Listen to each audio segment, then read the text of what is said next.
Assalamualaikum warahmatullahi wabarakatuh. Perkenalkan, kami dari kelompok 5. Perkenalkan, nama saya Bella Lisba. Nama saya Lutfi Gracia. Nama saya Alexis Sapitila. Nama saya Nasyira Dewi. Kami di sini akan menganalisis kasus pembunuhan terhadap perempuan di dalam lemari.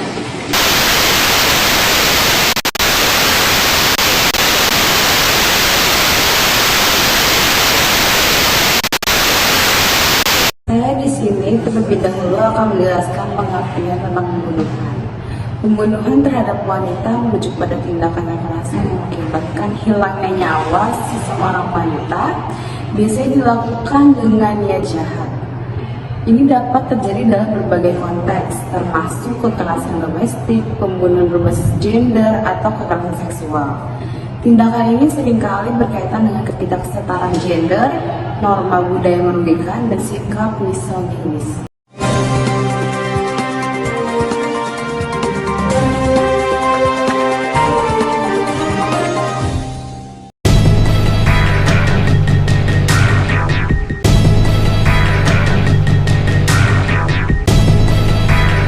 Berawal dari penemuan mayat di dalam lemari kos-kosan pada tanggal 25 September 2024 pada hari Rabu sekitaran pukul 18.30 waktu Indonesia Barat. Penyebab kematian tersebut dikarenakan adanya patah leher dan benturan di kepala korban. Korban terakhir kali dilihat pada hari Selasa 24 September 2024. Pada malam hari, korban sendiri telah meninggal dunia dikarenakan lehernya mengalami patah tulang dan benturan di bagian kepala. Hal ini disampaikan oleh Kombes Pol Eko Wahyudi.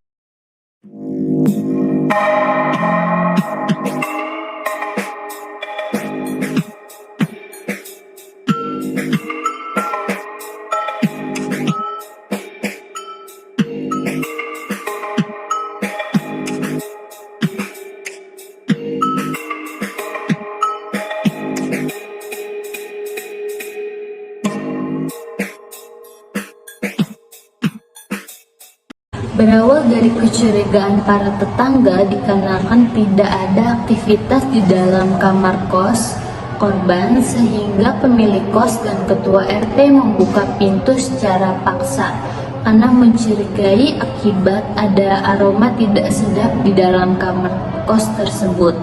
Sehingga setelah membuka lemari yang berada di dalam kamar, ditemukan seorang mayat perempuan dalam kondisi yang sudah membusuk dengan tangan terikat ke belakang.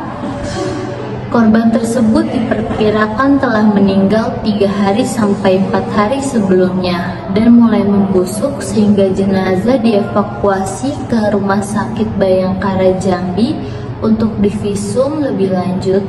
Para pihak polisi menduga korban tewas dibunuh sehingga polisi telah melakukan penyelidikan, pemeriksaan terhadap saksi-saksi dan juga melakukan pemeriksaan lebih lanjut di dalam kamar kos tersebut serta memasangkan garis polisi di sekitar kamar kos tersebut.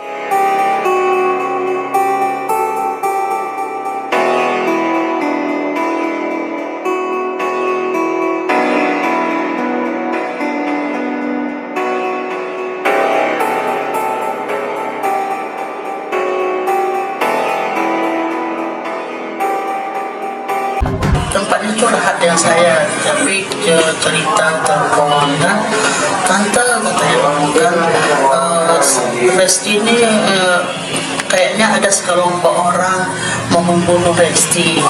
Terus aku bilang itu 1 minggu yang lalu. Bilanglah siapa emangnya, bilang kan.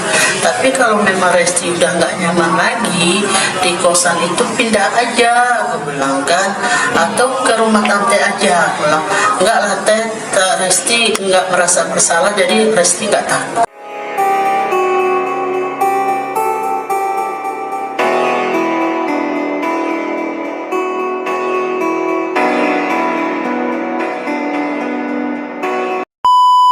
Oke, saya akan melanjutkan yaitu mengenai tentang alat dan barang bukti. Jadi di sini ada pun barang bukti yang diamankan yakni berupa satu setel pakaian milik tersangka, yaitu satu sepeda motor, kemudian ada 2 handphone dan sejumlah perhiasan milik korban seperti jam tangan, gelang, cincin dan aksesoris lainnya. Dan dalam penegakan hukum yang dilakukan, yaitu ada perbuatan tersangka dikenakan pasal 338 KUH pidana dan 365 ayat 3 KUH pidana tentang pencurian dan kekerasan yang menyebabkan kematian yang diancam karena pembunuhan dengan pidana penjara paling lama 15 tahun.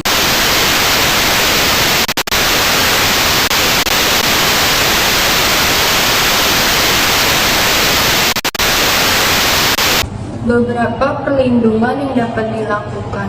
Perlindungan terhadap perempuan dari pembunuhan atau femisida dapat dilakukan dengan berbagai cara, seperti yang pertama memantau femisida, seperti yang dilakukan oleh Komnas Perempuan sejak 2017.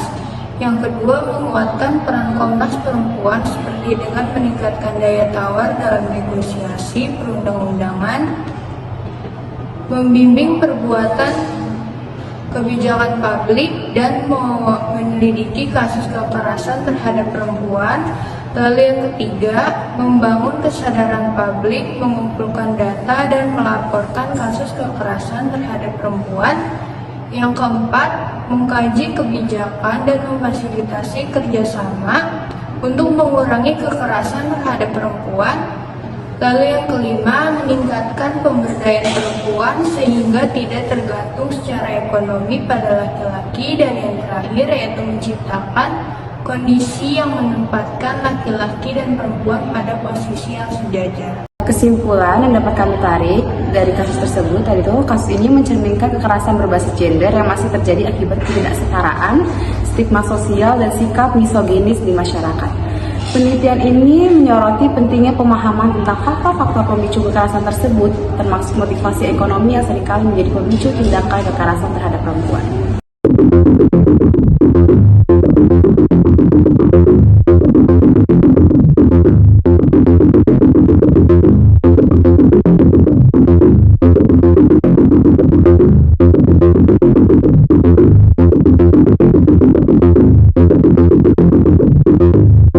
Sekian analisis kasus dari kelompok kami, kurang lebihnya mohon maaf.